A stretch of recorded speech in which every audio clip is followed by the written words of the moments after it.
Nagpasalamat sina 2024 Paris Olympic medalist Carlos Yulo at Nesty Peteso sa patuloy na pagtanggap ng mga suporta. Hindi lang para sa kanila kundi pati na rin sa ibang atletang hindi nakakuha ng medalya. Yan ang ulat ni Paulo Salamatin. Ikinatuwa ni Philippine Olympic Committee President Abraham Bambol Tolentino ang patuloy na biyayang tinatamasa ng mga Pinoy Olympians na nagpresenta ng bansa sa ginanap na 2024 Paris Olympics.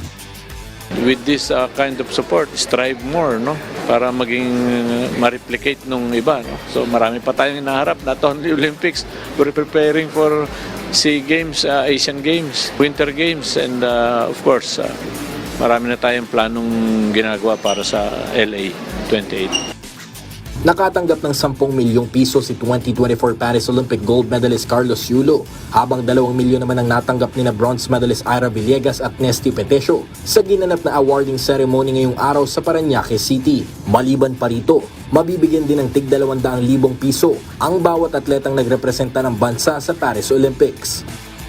Nagpapasalamat ako kay Lord na pinapa-experience niya po sa akin yung mga ganitong bagay and yung opportunity po na binigay niya sa akin and opportunity na ma-experience ko po yung mga ganitong bagay. Sobrang laki po nun sa akin and nagpapasalamat po talaga ako. At sobrang blessed po talaga from God na bigyan niya ako ng isang ganitong experience sa buhay and ma-share sa mga kapwa Olympians, atleta, Paralympians po, and syempre sa mga kabataan po. Yes po, sobrang blessed and nakaka-overwhelm po yung mga natatanggap po naming incentives ngayon. And pinakamasaya po doon, kahit walang medal, na-appreciate na po ngayon. So yun yung pinaka-isang natutuwa po ako doon na hindi lang mga medalist po yung napapansin nila, hindi lang yung gold medalist yung nakikita nila. And ngayon po, kahit wala pong medal, especially sa mga kasamahan ko po na hindi po nagka-medal, na-appreciate na po lahat ng mga private sector government po dyan or ng mga tao po. Sobrang ang sarap sa pakiramdam na malaman yun, makita yun, masaksihan po yun.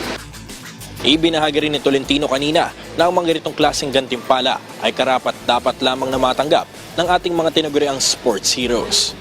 Mula rito sa Parañaque City, Paulo Salamatin para sa Pambansang TV sa Bagong Pilipinas.